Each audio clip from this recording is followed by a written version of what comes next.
Understand where view filters and view templates are used, and manage or remove unused view filters or view templates.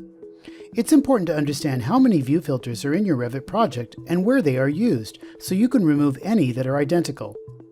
Ideate StyleManager automatically shows you all this information, and you can even filter by the type of view filter, such as rule or selection. You can then easily delete any unused view filters from your model to avoid confusion or publishing errors. It's also important to understand how many view templates are in your Revit project, where they are used, and if they are assigned to the correct views. With this style collection, you don't even need to complete an analysis.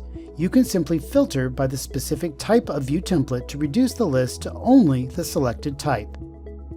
You can double-click on the selected view name or select Show to open any specific view that is using the view template and fix any that are incorrectly assigned.